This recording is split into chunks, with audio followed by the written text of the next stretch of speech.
Dr. James Mitchell wiped the sweat from his forehead as he stared at the massive egg sitting in the center of the research lab. The thing was huge, almost as tall as he was, with a dark shell that seemed to shimmer and move in the light.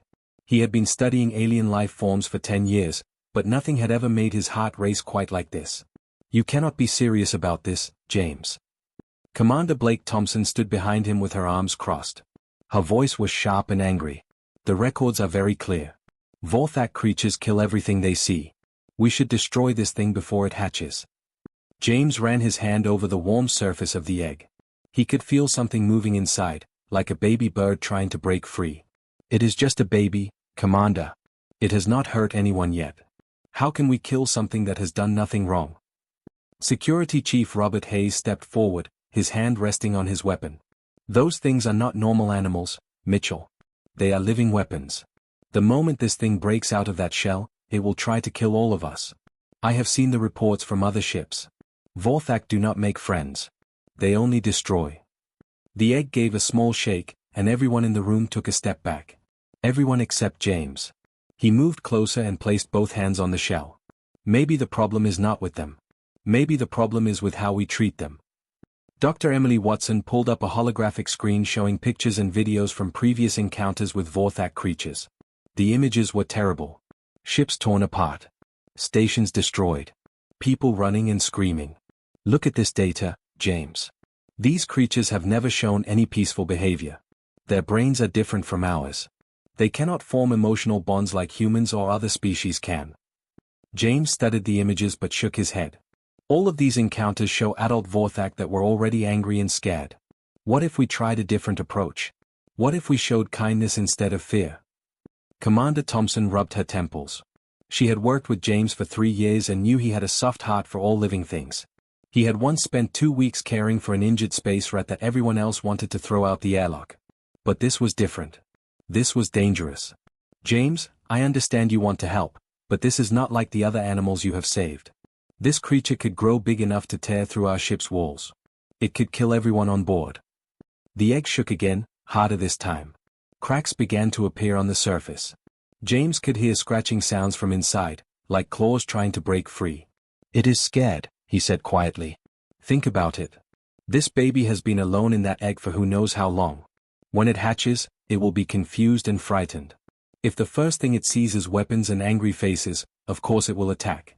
But what if the first thing it sees is kindness?" Hayes shook his head. "You are crazy, Mitchell. Absolutely crazy. When that thing hatches, it will have one thought in its mind: kill. That is what Vorthak do. That is all they know how to do." "How do we know that?" James asked. "Has anyone ever tried to raise one from birth? Has anyone ever shown one love and care? Or do we just assume they are evil and treat them like monsters from the moment they are born?" Dr. Watson looked at her data again. The brain scans show that adult Vorthak have very simple thought patterns. Mostly focused on hunting and survival. There is no evidence of higher emotions or social bonding. "But these are adult Vorthak that grew up in the wild or in captivity," James pointed out. "What would the brain of a Vorthak look like if it was raised with love and patience? What if their violent behavior is not natural, but learned?" The room fell quiet except for the sound of more scratching from inside the egg. The cracks were getting bigger. Whatever was inside would be coming out soon. Commander Thompson looked at James for a long time. She thought about all the times he had been right about things when everyone else was wrong. She thought about his gentle way with frightened animals. She also thought about the reports of what Vorthak could do when they were angry. "If I agree to this," she said slowly, "there will be rules. Strict rules. The creature stays in a secure containment area. You work with it through protective barriers. At the first sign of aggression, we implement full security measures." James nodded eagerly. "Of course. I understand the risks. But I truly believe this could work. This could change everything we know about this species." Hayes threw up his hands. "This is insane. When that thing kills him, do not say I did not warn you." Dr. Watson started gathering her equipment. "I will monitor the situation from the observation deck. If this goes wrong, we need to document what happens for future reference." As the others left the lab, James remained alone with the egg. The scratching sounds were getting louder now, and he could see pieces of shell starting to fall away. Soon, very soon, he would meet his new charge. "Do not worry, little one," he whispered to the egg. I will be here when you wake up. No one is going to hurt you. You are safe now. The egg gave one more violent shake, and James settled into his chair to wait. He had no idea if his plan would work, but he knew one thing for certain: this baby deserved a chance to be something more than just a monster. The egg exploded at 3 in the morning with a sound like breaking glass mixed with a wild animal's scream. James had been sleeping lightly in his chair when the violent noise jolted him awake. His heart pounded as he watched pieces of dark shell scatter across the containment room floor. What crawled out of the broken egg made James hold his breath. The creature was about the size of a large dog, but it looked like something from a nightmare. Its body was covered in black scales that reflected the light like mirrors. Strange glowing patterns ran along its sides, pulsing bright red like warning signals. When it opened its mouth, James could see rows of sharp crystal teeth that looked like they could cut through metal. The baby Vorthak was terrified. It spun in circles, crying out in a voice that sounded both angry and scared. Its claws scraped against the floor as it struck out at shadows and empty air. The glowing patterns on its skin flashed brighter red, like an alarm system going off. Through the observation windows, James could see the night shift crew backing away from the glass. One of them reached for the emergency alarm button, but James quickly held up his hand to stop them. He knew that loud sirens would only make the frightened creature more afraid. "Hey there, little one," James said in a soft, gentle voice. He stood up slowly, keeping his movements calm and steady. "I know you are scared. Everything is new and strange, but you are safe." The baby Vorthak whipped its head toward James's voice. The red patterns on its skin flashed even brighter, and it bared its sharp teeth. It crouched low like it was ready to attack, but James could see something else in its behavior. This was not the stance of a hunter. This was the pose of a frightened animal backed into a corner. "It is okay," James continued, taking one careful step forward. "No one is going to hurt you here. You must be hungry after being in that egg for so long." The creature backed against the far wall, but something changed in the way it held itself.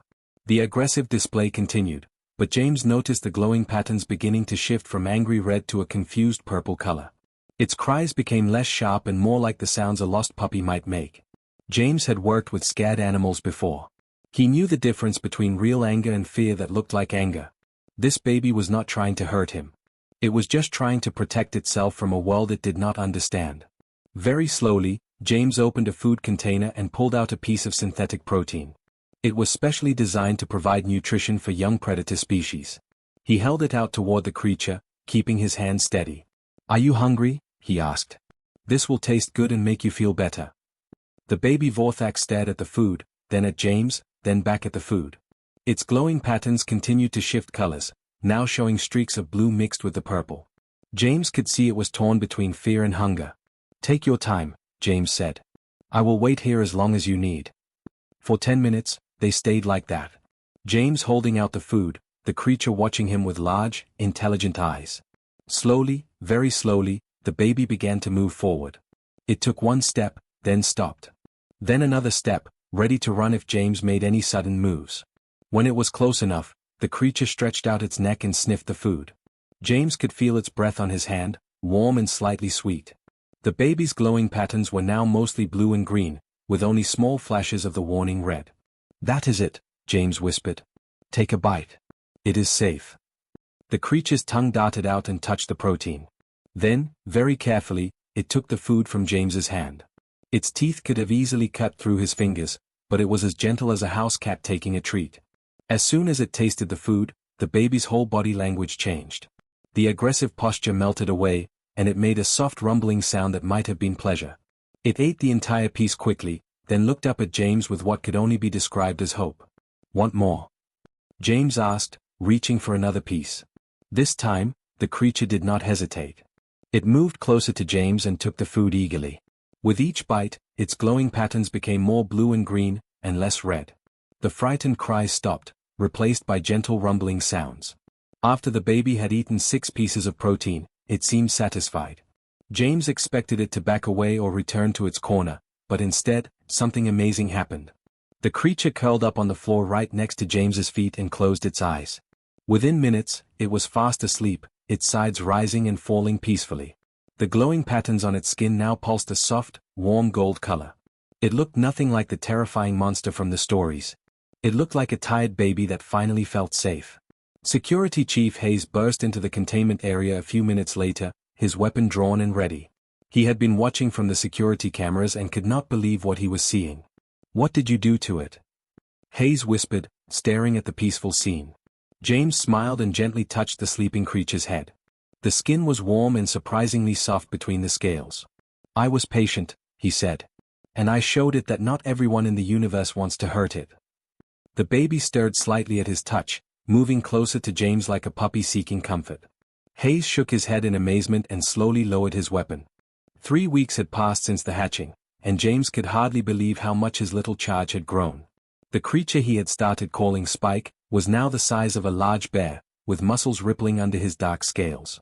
But despite his intimidating appearance, Spike followed James around like a devoted pet dog. Every morning, James would enter the containment area and Spike would immediately perk up, his bioluminescent patterns cycling through warm gold and bright blue colors. The creature had learned to respond to his name and could follow simple commands like sit, stay, and come. Most remarkably, he had never shown even a hint of aggression toward James or anyone else on the ship. "The behavioral changes are unlike anything in our records," Dr. Watson reported during the weekly staff meeting. She pulled up brain scans showing Spike's neural activity. "Look at these patterns here. This is the same brain activity we see in mammals when they bond with their parents. Somehow, this Vorthak has formed a genuine emotional attachment." Commander Thompson studied the latest video footage from the containment area. In the recordings, Spike could be seen playing with simple toys, responding to James's voice, and even appearing to show something like affection when James petted his head.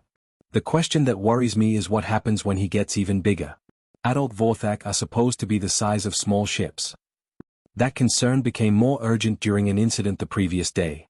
James had been running routine checks on Spike's containment systems when a maintenance robot malfunctioned. The machine started sparking and jerking around wildly, its mechanical arms swinging in dangerous patterns.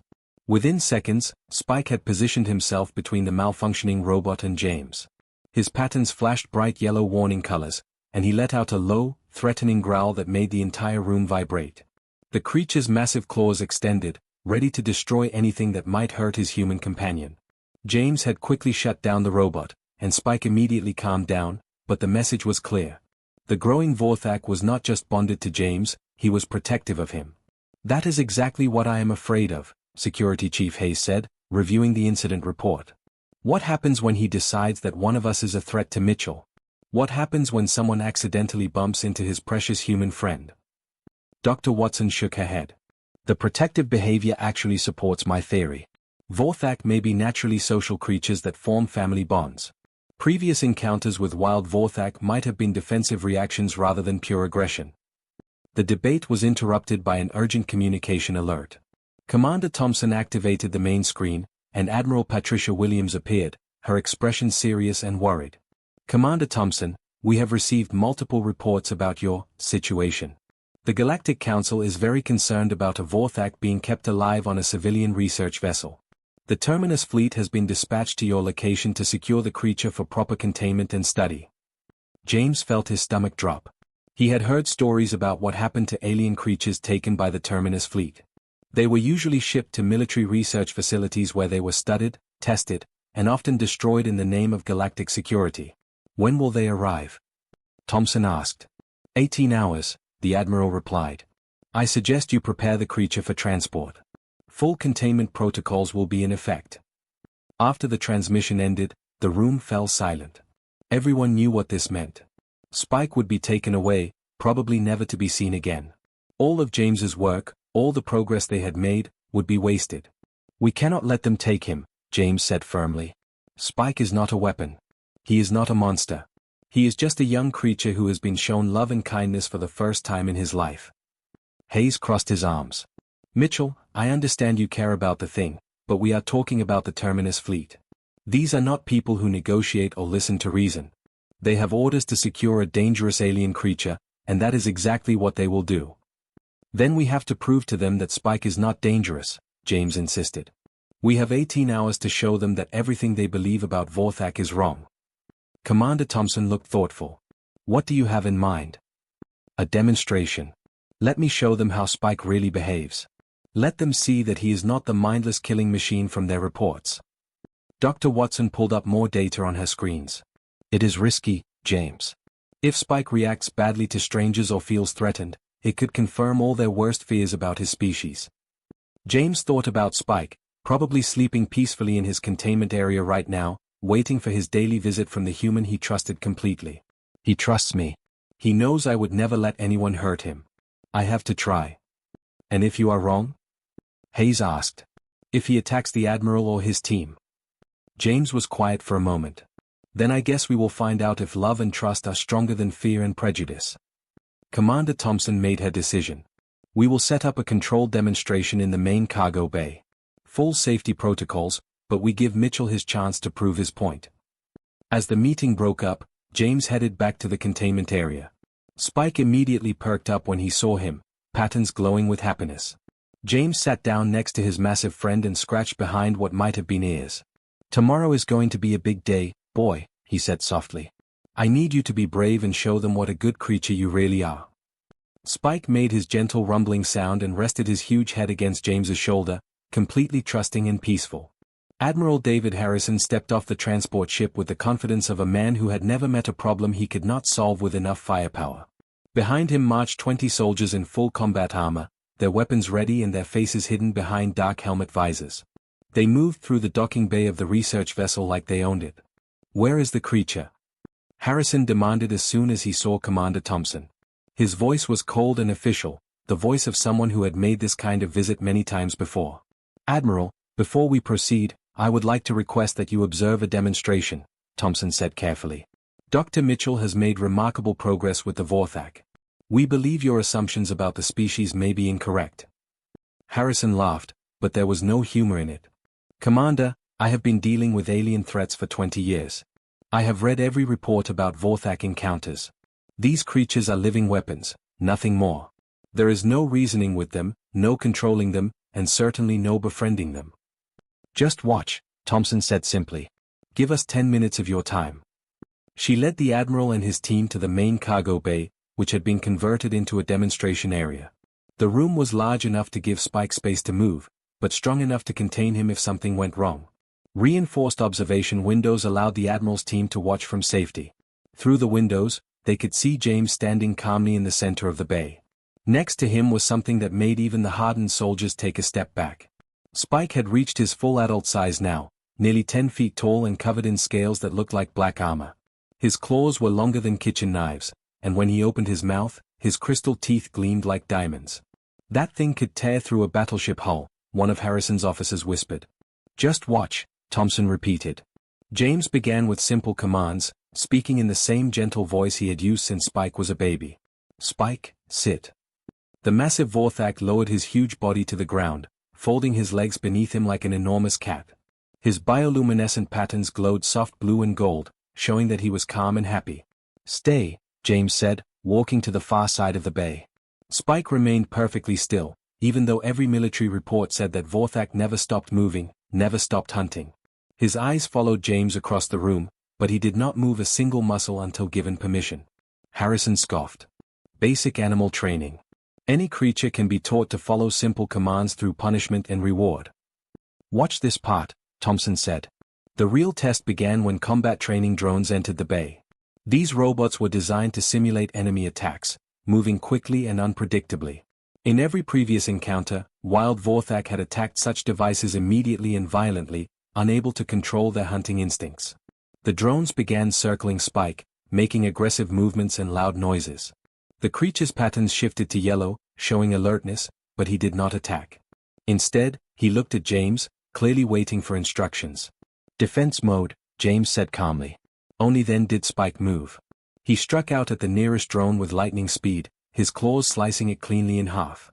But as soon as James said stop, Spike immediately ceased all movement, even though 2 more drones were still circling him.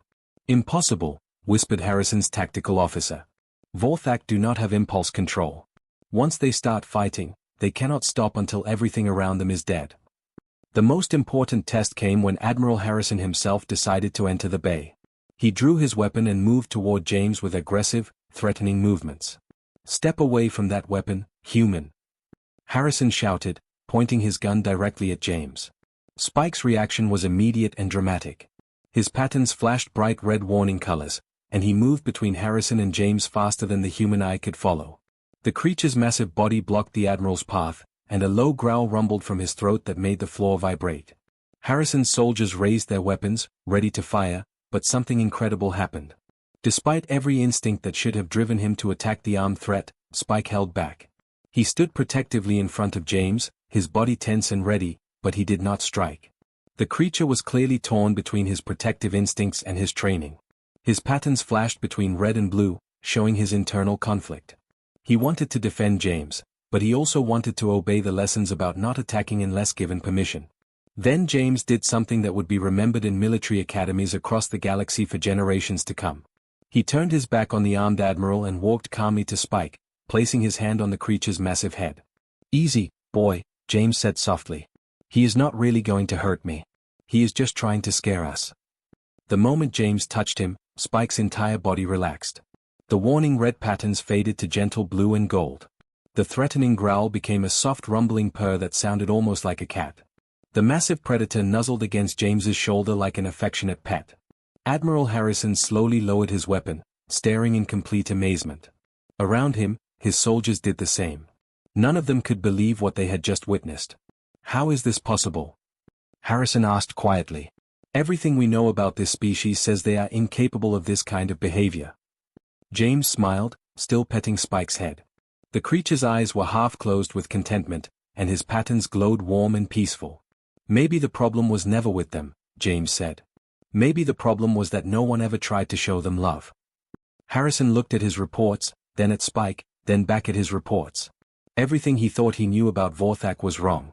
6 months later, James stood in the Great Hall of the Galactic Council building on the capital world of New Terra. The enormous room was filled with representatives from dozens of different alien species, all gathered to hear about the most important discovery in recent galactic history. At his feet, Spike rested peacefully, his massive form drawing amazed stares from beings who had never seen a calm Vorthak before. "The evidence is overwhelming," announced Council Leader Margaret Foster, a distinguished human diplomat with gray hair and kind eyes. "What we thought we knew about the Vorthak species was completely wrong. They are not born as mindless killers. They become violent only when they are raised without proper care and social bonding." Dr. Sarah Collins, the galaxy's most respected expert on alien psychology, stood to present her research findings. She had spent months studying Spike and reviewing old records of Vorthak encounters. "Our research shows that Vorthak are naturally social creatures, much like Earth wolves or dolphins. Previous encounters with aggressive Vorthak were likely the result of trauma, abandonment, or fear responses to being attacked first." The room buzzed with excited whispers as the implications sank in. 4 generations, the galaxy had lived in fear of Vorthak, destroying them on sight whenever they were found. Now they were learning that these creatures might have been potential allies all along. Admiral Harrison, who had become an unexpected supporter after witnessing Spike's demonstration, stood to address the assembly. "I recommend immediate reclassification of the Vorthak species from hostile to potentially cooperative. Dr. Mitchell's work has proven that these creatures can not only be peaceful, but can become valuable partners in exploration and research." James felt a warm surge of pride as Spike's bioluminescent patterns responded to his emotions, glowing soft gold and blue. The bond between them had only grown stronger over the past months. Spike had proven himself to be not just gentle, but genuinely helpful. His keen senses could detect dangers that human instruments missed, and his protective nature made him an ideal companion for exploring dangerous alien worlds. The first Vorthak Research and Rehabilitation Institute will be established on Research Station Omega, Foster announced to enthusiastic applause. Dr. Mitchell will serve as its first director, developing proper protocols for Vorthak care and training. "We hope to locate other members of the species and give them the same chance at a peaceful life that Spike has received." The council session ended with a standing ovation, but James barely noticed the applause. He was thinking about the message he had received that morning. Scouts had found what appeared to be another Vorthak egg on a distant moon. This one would not be destroyed or feared. It would be brought to the Institute, where it could hatch into a world of kindness instead of violence. Later that evening, James sat in his new quarters aboard the research vessel New Harmony. The ship had been specially designed to accommodate both human crew and their Vorthak partners. Spike dozed contentedly nearby, his gentle breathing and soft light patterns creating a peaceful atmosphere. A communication screen flickered to life, showing a group of excited children from a school on Earth. James had agreed to answer questions from young students who were learning about his work. "Dr. Mitchell," called out a little girl with pigtails. "Is it really true that you have a pet dragon?" James chuckled, glancing at Spike, who had opened one large, intelligent eye at the sound of voices. "Not a pet," James corrected gently. "Spike is my friend and partner. There is a big difference between owning something and caring for someone." A boy near the back of the group raised his hand eagerly. "Are you scared of him? He looks really big and scary in the pictures." "Sometimes big and scary-looking things are actually gentle and kind," James explained. "Spike would never hurt me or anyone else unless he thought we were in real danger. He protects the people he cares about, just like a good friend should." "How did you know he would not eat you when he was a baby?" asked another child. James thought about that first terrifying night when Spike had hatched, frightened and alone in a strange world. "I did not know for certain," he admitted. "But I believe that every living creature deserves a chance to be loved. Sometimes taking a chance on someone is the most important thing you can do." After the call ended, James received another message, this one from the rescue team that had found the new Vorthak egg. The video showed the careful transport process, with the egg secured in a specially designed incubator. James could already imagine the frightened baby that would emerge, and he smiled thinking about how different its life would be from the violent fate that previous Vorthak had suffered. Spike stretched and moved closer to James, resting his massive head on the human's lap. His pattens pulsed with contentment, and he made the soft rumbling sound that James had learned meant happiness and trust. "Tomorrow we start preparing for your new little brother or sister," James said, scratching gently behind Spike's head ridges. "Think you can help me teach another baby how to be brave and kind?" Spike's patterns brightened, and his rumbling grew louder. James took that as a yes. Outside the ship's windows, the stars stretched endlessly in all directions. Somewhere out there were more Vorthak, waiting to be found and given the chance to live peaceful lives. The galaxy was full of second chances now, full of hope where once there had been only fear. James fell asleep in his chair, one hand resting on Spike's warm scales, both of them dreaming of the better world they were building together. In that world, being different or scary-looking did not make someone a monster. Love, patience, and understanding could transform even the most feared creature into a cherished friend. The universe, it seemed, was much kinder than anyone had dared to believe.